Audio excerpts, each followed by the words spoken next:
बानी पीटीआई को Islamabad high court से रिलीफ ना मिला। तोशाखाना केस में मुकम्मल फैसला मुअत्तल न हुआ, नाअहली बरकरार। इलेक्शन में हिस्सा लेने पर सवालिया निशान। इस्लामाबाद हाई कोर्ट के चीफ जस्टिस आमिर फारूक की सरबराही में डिवीजन बेंच ने बानी पीटीआई की सजा का फैसला मुअत्तल करने की दरख्वास्त मुस्तरद कर दी। अदालत ने तोशाखाना फौजदारी केस में बानी पीटीआई की सजा मुअत्तल कर रखी है। बानी पीटीआई ने नाअहली खत्म कराने के लिए मुकम्मल फैसला मुअत्तल करने की दरख्वास्त की थी।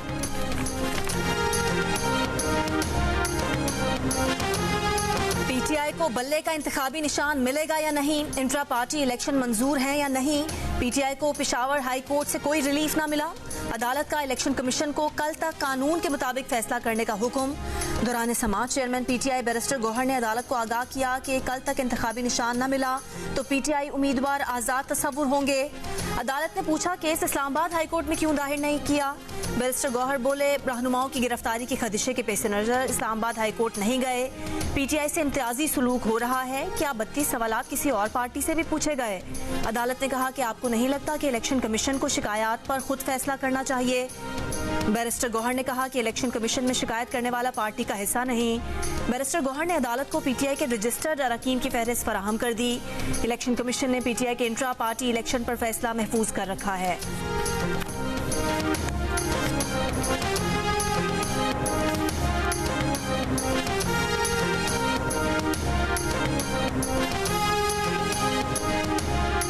कल नॉमिनेशन पेपर फाइल करने की आखिरी तारीख है, इसलिए बहुत बड़ा खदशा होगा कि हमारे सारे कैंडिडेट वो इंडिपेंडेंट बन जाएंगे, जिससे आईनी तौर पर जो जमहूरी हुकूमत बनेगी या जमहूरियत का तकाजा है वो पूरा नहीं होगा, बल्कि हार्स ट्रेडिंग शुरू होगी।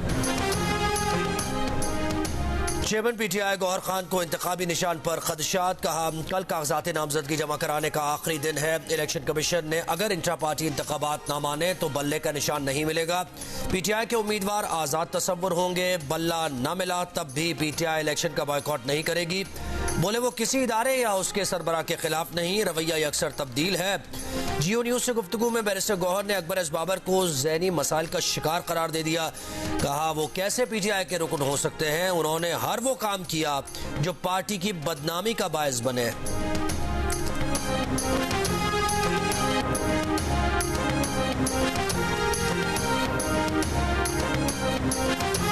अकबर एस बाबर जो है वो कहता है कि मैं अब भी पीटीआई का हिस्सा हूँ, रुकन हूँ।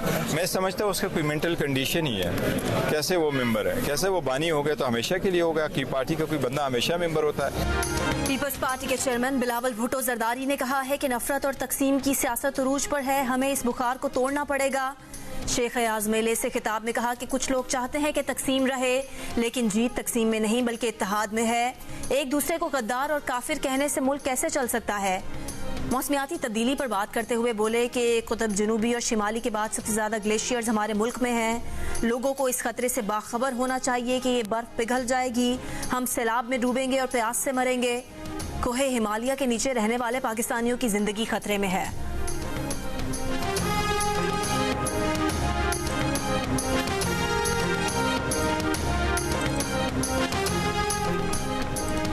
मुस्लिम लीग नून के कायद नवाज शरीफ ने कहा है कि पाकिस्तान की अक़लियतें मुल्क का क़ीमती असासा हैं। कौन मुस्लिम है और कौन गैर मुस्लिम है, हमने कभी कोई इम्तियाज़ नहीं किया। अक़लियतों की मखसूस नशिस्तों के पार्टी उम्मीदवारों से खिताब में कहा कौमी लीडर्स के सामने पूरी कौम होती है, उनके लिए सब बराबर हैं। जंगों में भी अक़लियती बरादरी के लोगों ने कुर्बानियाँ दी।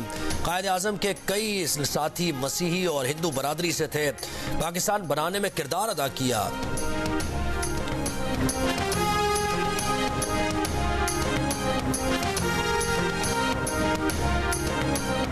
लेवल प्लेइंग फील्ड फराहम करने के लिए पीटीआई की सुप्रीम कोर्ट में दरख्वास्त। तहरीक इंसाफ को लेवल प्लेइंग फील्ड और शफाफ इंतखाबात के लिए फरीकैन को हिदायत जारी करने की इस्तदा। दरख्वास्त में कहा गया है कि पीटीआई के उम्मीदवारों से कागजात नामजदगी छीने जा रहे हैं, हिरासा किया जा रहा है। पीटीआई को इंतखाबात में हिस्सा लेने का मुसावी हक दिया जाए।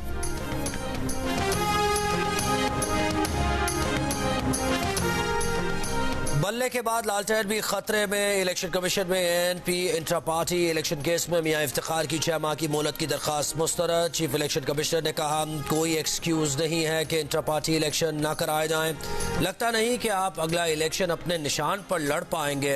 हो सकता है एएनपी को तौसीह मिले, हो सकता है ना दें। आपको तो 3.5 साल बाद ही इंट्रा पार्टी इलेक्शन की तैयारी करनी चाहिए थी।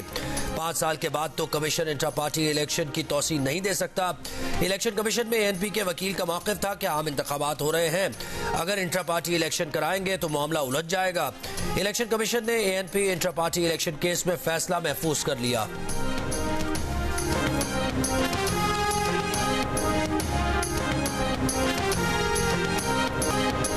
पाकिस्तान के सीनियर क्रिकेटर बाबर आजम और मोहम्मद रिजवान न्यूजीलैंड के खिलाफ T20 सीरीज के 5 में से 3 मैच खेलेंगे, 2 में आराम करेंगे।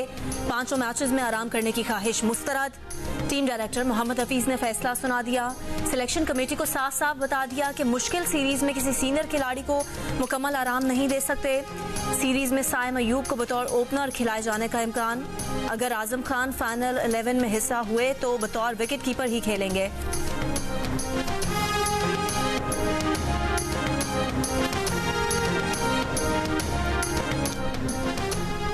प्रॉपर्टी के डीसी रेट को मार्केट रेट के 85% के करीब लाया जाएगा, जबकि विफाक और सूबों में अलग अलग जीएसटी रिटर्न की जाए। एक रिटर्न फाइल होगा। पाकिस्तान में $25 करोड़ कर्जे के लिए वर्ल्ड बैंक के जीएसटी रिफॉर्म्स समेत दीगर शराइत मान ली गई। प्रॉपर्टी के डीसी रेट में तब्दीली के फैसले पर अगले माली साल से अमल दरामद होगा। पाकिस्तान ने गर्दिशी कर्जों में कमी, पेंशन रिफॉर्म्स और 15,000 या इससे ऊपर के प्राइस बॉन्ड्स की रजिस्ट्रेशन कराने की वर्ल्ड बैंक की शराइत को भी तस्लीम कर लिया।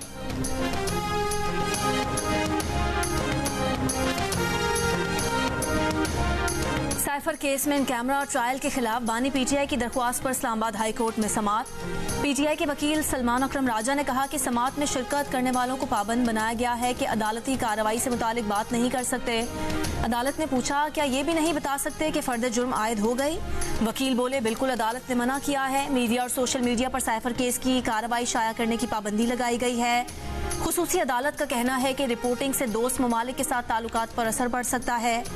सिंगल बेंच की जानिब से 4 हफ्तों में ट्रायल मुकम्मल करने की डायरेक्शन पर जस्टिस मियां गुलहसन औरंगजेब का हैरानी का इजहार। एडिशनल अटॉर्नी जनरल से इस्तफसार किया कि क्या ये सच है कि 4 हफ्ते का वक्त दिया गया है।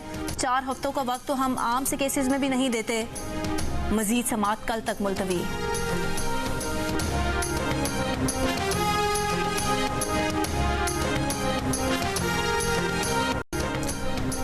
पीटीआई के सदर परवेज इलाही का कौमी और सूबाई असम्बली के 3 हल्कों से इंतखाब लड़ने का ऐलान। इस्लामाबाद की अदालत में पेशी पर परवेज इलाही की शेख रशीद से मुलाकात। शेख रशीद की हिमायत का भी ऐलान। मीडिया से गुफ्तगू में परवेज इलाही ने कहा बैरिस्टर गौहर के चेयरमैन बनने पर मुत्तफिक हूँ। इलेक्शन फ्री एंड फेयर न हुआ तो मुल्क में तारीखी बहरान आएगा। लेवल प्लेइंग फील्ड क्या, हमें तो फील्ड ही नहीं दी जा रही।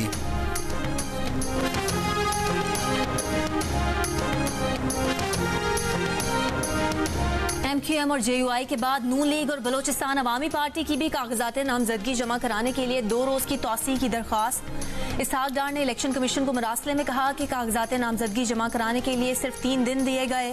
दस्तावेजात मुकम्मल करने के लिए वक्त दरकार होता है।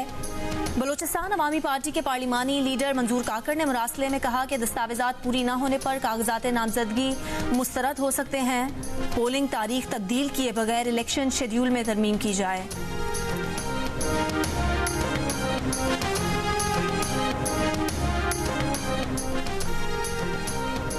आम इंतखाबात के लिए कागजात नामजदगी वसूल और जमा कराने का सिलसिला जारी। NA-53 से साबिक वजीर दाखिला चौधरी निसार के कागजात नामजदगी जमा करा दिए गए। NA-100 से नून लीग के राना सनाउल्लाह के कागजात जमा करा दिए गए। इस्तेकाम पाकिस्तान पार्टी के रानुमा हुमायूं अख्तर खान के कागजात नामजदगी NA-97 पर जमा कराए गए। तर्जुमान IPP फैयाजुल हसन चौहान ने PP-17 रावलपिंडी से कागजात नामजदगी जमा करा दिए। NA-64 से परवेज इलाही की एहलिया और चौधरी सालेक के कागजात जमा कराए गए।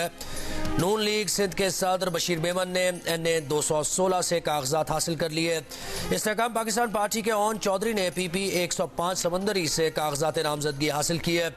मुस्तफा नवाज खोकर ने बतौर आज़ाद उम्मीदवार NA-47 और 48 से कागजात जमा कराए। कहा कोई भी सियासी जमात मसाइल हल करने में संजीदा दिखाई नहीं देती। सियासी जमातों में लाडला बनने की रेस लगी हुई है।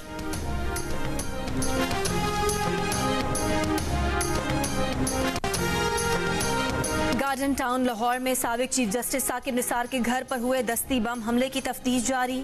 साबिक चीफ जस्टिस के घर सीसीटीवी कैमरे नहीं। तहकीकाती इदारों ने इलाके की 2 सीसीटीवी वीडियो हासिल कर ली। वीडियो में मोटरसाइकिल पर सवार 2 अफराद को आते जाते देखा जा सकता है।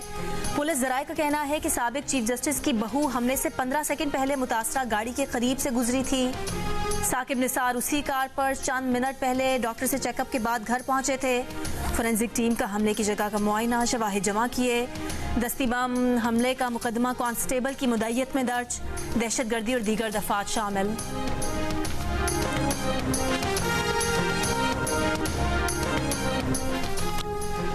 इलेक्शन कमीशन ने इंतखाबात का शेड्यूल जारी कर दिया। अब इलेक्शन मुलतवी कराने के अहकामात कैसे दें। इस्लामाबाद हाई कोर्ट के चीफ जस्टिस आमिर फारूक के रिमार्क्स। अफगान मुहाजिरीन के जाली शनाख्ती कार्ड्स की स्क्रूटनी तक आम इंतखाबात मुलतवी कराने की दरख्वास्त पर फैसला महफूज।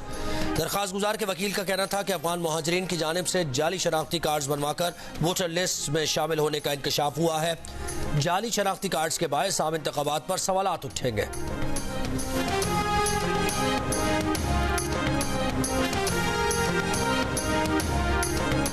साल 2024 के आगाज में बिजली के बिल कराची के बिजली सार्फिन पर बिजली बंद कर गिरेंगे। 1 यूनिट बिजली 7 रुपए 67 पैसे मजीद महंगी हो जाएगी। ये इजाफा सेमाही एडजस्टमेंट और सरचार्ज की मद में किया जा चुका है। कराची की बिजली महंगी होने की वजह 4 मुख्तलिफ सेमाही एडजस्टमेंट्स का एक साथ मिलकर लगना होगा। 1 जनवरी से सेमाही एडजस्टमेंट्स के तहत फी यूनिट बिजली पर 6 रुपए 15 पैसे बढ़ेंगे, जबकि जनवरी में कराची के सार्फिन को मिलने वाले बिलों में 1 रुपए 52 पैसे फी यूनिट सरचार्ज शामिल होगा। ये सरचार्ज 12 महीने यानी नवंबर 2024 तक जारी रहेगा। सेमाही एडजस्टमेंट्स मार्च तक लगी रहेंगी, उसके बाद नई एडजस्टमेंट्स लग सकती हैं।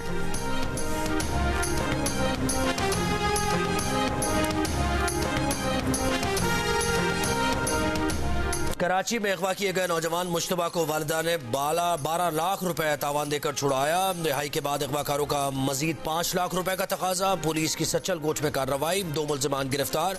5 लाख रुपए और असलहा बरामद। बाकी के 7 लाख रुपए कहाँ गए अब तक पता न चल सका। पुलिस ने मुल्जिमान का पता तावान की अदायगी के बाद चलाया। गिरफ्तारी की तफसीलात भी सामने न आई। नॉर्थ नाज़िमाबाद के रिहायशी मुश्तबा को प्लॉट खरीदने का झांसा देकर 13 दिसंबर को अगवा किया गया था। गजा के रिहायशी इलाकों पर इसराइली फौज के हमले। 24 घंटों में 230 मकामात को निशाना बनाया। रफाह क्रॉसिंग और जुबालिया कैंप पर शदीद गोलाबारी। मुतादिद फलस्तीनी शहीद शहदा की तादाद 20,000 से बढ़ गई। बमबारी से एक रोज में गजा की 56 इमारतें तबाह कर दी। शिमाली गजा के तमाम अस्पताल गैर फाल हो गए। गजा में कल से मवासलाती और इंटरनेट सर्विसेज बंद। इसराइली फौज की एक बार फिर खान यूनिस से बेघर फलस्तीनियों को इनखला की धमकी। जुबालिया में हिलाल अहमर की इमारत का घेराव। इमारत में मौजूद तिब्बी अमले, जख्मियों समेत दर्जनों अफराद की जान को खतरा। अक़वाम मुत्तहिदा सलामती काउंसिल में गजा जंगबंदी की करारदाद पर वोटिंग मुसलसल 3 रोज से मौखर होने के बाद आज मुतवक्के है। हमास के खान यूनुस में इसराइली टैंक्स, बुलडोजर्स और गाड़ियों पर हमले। हमास के अस्करी विंग अल-कसाम का कहना है कि गुज़श्ता 72 घंटों में मुख्तलिफ हमलों में 25 इसराइली फौजी हलाक, दर्जनों जख्मी हुए। शहरों में घुसने वाली सहूनी फौज को मौसर हथियारों से निशाना बनाया। इसराइली फौज की गजा में मजीद 3 फौजियों की हलाकत की तस्दीक। गजा में ज़मीनी ऑपरेशन में हलाक इसराइली फौजियों की तादाद 137 हो गई। हमास का तल अवीव में भी रॉकेटों से ताज़ा हमला।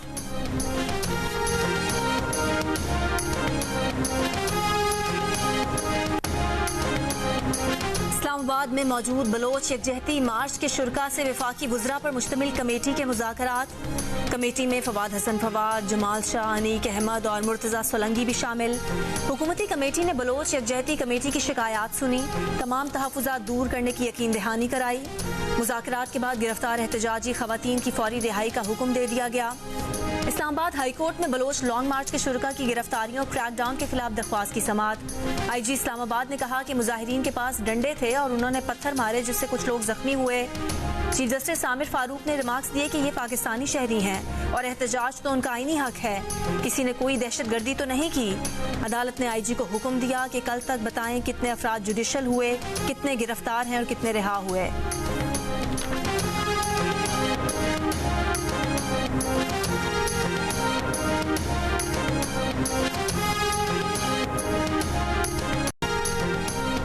रवा साल BLA और BLF ने तुर्बत में 158 दहशतगर्द कार्रवाइयाँ की। इन कार्रवाइयों में 66 अफराद शहीद और 30 से ज्यादा जख्मी हुए। CTD बलूचिस्तान की जानिब से जारी बयान में कहा गया है कि एक माह में मुख्तलिफ ऑपरेशन में 8 इंतहाई मतलूब दहशतगर्दों को गिरफ्तार किया गया। 20 नवंबर को इंतहाई मतलूब दहशतगर्द बालाज मौला बख्श को गिरफ्तार किया गया। गिरफ्तारी के बाद दहशतगर्द बालाज से 5 किलो बारूदी मवाद बरामद हुआ। बालाज की निशानदेही पर पसनी के करीब ऑपरेशन किया जहां दहशतगर्द छुपे हुए थे। ऑपरेशन के दौरान बालाज अपने दहशतगर्द साथियों की फायरिंग से मारा गया।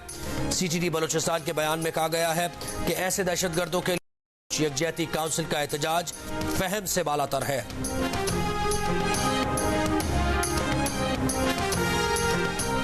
मुराद सईद, हमाद असर, फरूख हबीब, अली अमीन गंडापुर, उमर अयूब, जुबैर न्याजी, जरताज गुल समेत PTI के 51 रहनुमाओं के नाकाबिल जमानत वारंट गिरफ्तारी जारी। वारंट इंसदादी दहशतगर्दी अदालत ने 9 मई को गुजरांवाला कैंट पर हमले और जलाओ गिराव के मुकदमे में पुलिस की इस्तदा पर जारी की है।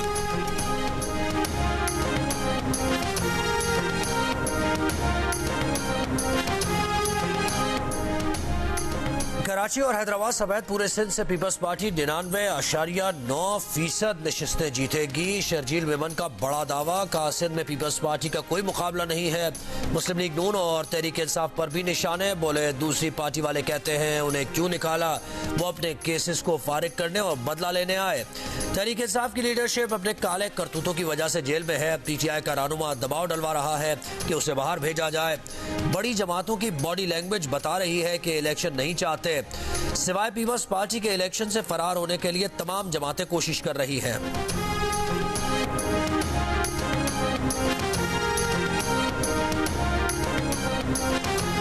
निगरान विफाकी वजीर बराए खजाना शमशाद अख्तर ने पाकिस्तान में एक्सपोर्ट इम्पोर्ट बैंक के क़याम को मुल्की बरामदात के फरोग के लिए नई शुरुआत करार दे दिया।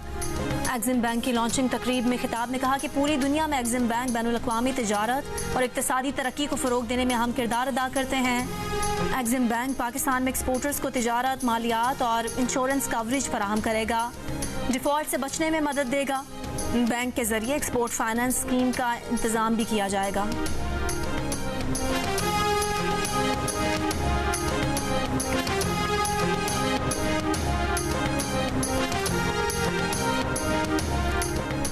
$5000 के असल नोट को कैसे पहचाने, स्टेट बैंक ने वीडियो जारी कर दी। 13 मुनफरिद निशानियां बताई। असल नोट के कागज को मुनफरिद कहा। कायद आजम की वाटरमार्क तस्वीर और उसके नीचे 5000 के पोशीदा हिस्से को मुख्तलिफ जावियों से देखने का बताया, जबकि नोट के चमकते हिफाजती धागे पर तवज्जो देने का कहा, जिसे मखसूस रोशनी में रखने से नीली और पीली पट्टियां और छोटी लकीरें नजर आती हैं। हिफाजती धागे पर 5000 का हिस्सा भी दर्ज है। असल नोट पर पाकिस्तान का उभरा हुआ झंडा भी छपा है, जो मुख्तलिफ जावियों से देखने पर रंग बदलता है।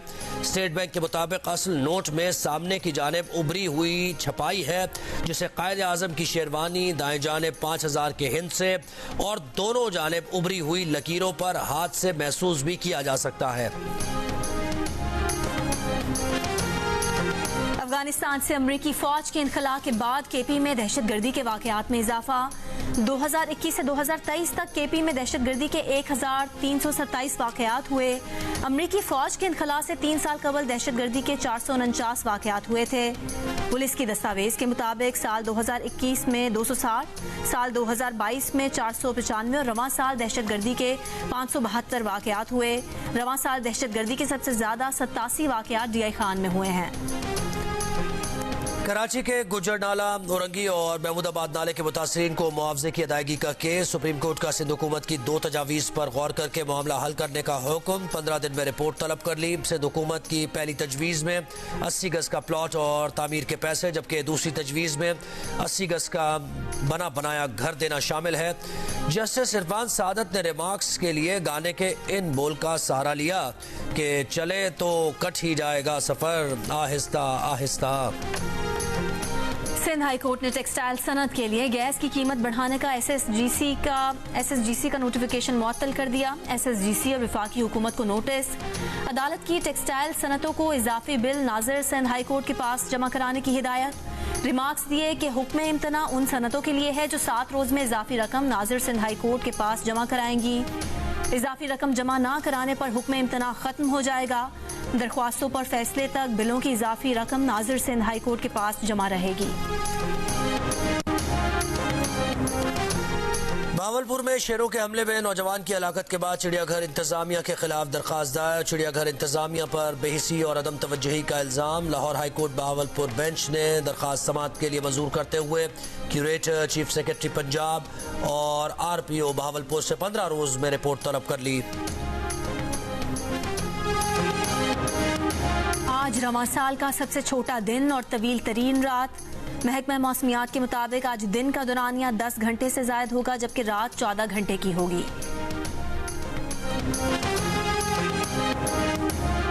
बरतानिया में तूफान यॉर्कशायर से टकरा गया। निज़ाम जिंदगी मफलूज। अहम शाहराहों पर दरख्त गिरने से ट्रैफिक ब्लॉक। कई घरों की छतें उड़ गईं। ट्रेन और बसेस की आमदोरफ्त भी मुतासर। यॉर्कशायर और बरतानिया के दीगर हिस्सों में भी आंधी और तूफान की वार्निंग जारी।